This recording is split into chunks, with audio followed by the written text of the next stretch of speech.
Hey guys, it's Ian Sager and you're in Japan. Wait.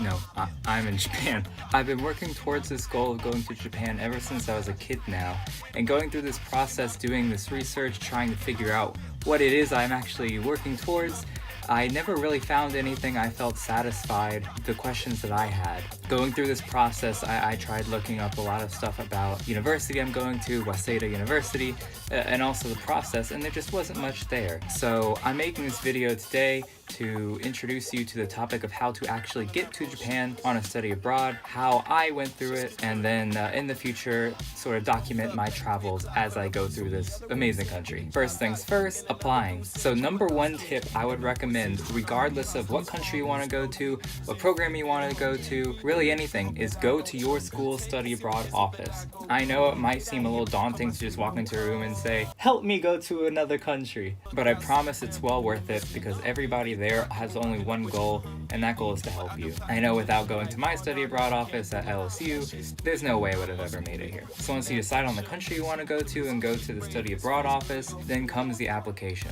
Now, one thing they don't really tell you is that there's kind of two applications. There's the application to your school to vet you to allow them to send you abroad, and then there's also the application to the school you're applying to abroad itself. So once you apply, it's not unusual at all to get what looks like an acceptance letter, but really isn't.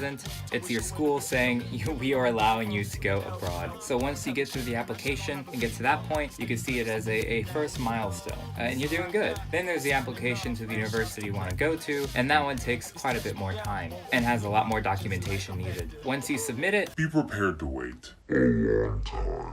I submitted mine in November, and I got my acceptance only in late February. Now, Ian, hold on. Late February? Hadn't school already started by then?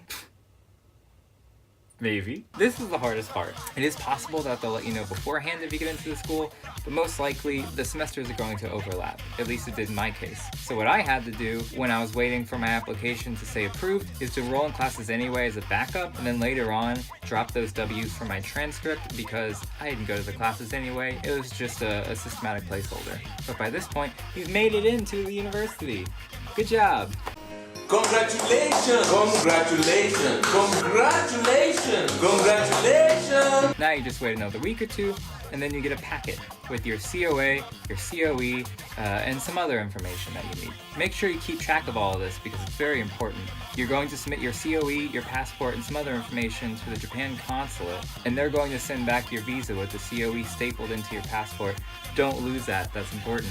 In your COA, your certificate of admission, you're going to want to bring to Japan with you, and that's what's going to allow you to get your residence card once you get into the airport. So, let's go over the steps. Go to the study abroad office. Apply to do study abroad through your school. Do the application for the host university you want to go to. Wait forever. Get your information packet and acceptance, and then go to Japan. Another thing I should note, just for Waseda University, is the application for housing. Going in, I really wanted to do homestay. I wanted to live with a Japanese family and really feel what life was like in Japan. Unfortunately, the way that Waseda University works is you can only apply to either homestay or dorms. You can't do both. So, because of the long commutes and the train fares that I would have to pay every day to get to school, along with the low likelihood that I would actually get into a homestay, I decided to just do dorms. And that's where I am now, actually. This is my dorm room. But anyway, that about wraps it up. So thank you for watching this video, and look forward to more information coming out in the future, but also just some fun things about what I'm going through in Japan. Love you guys,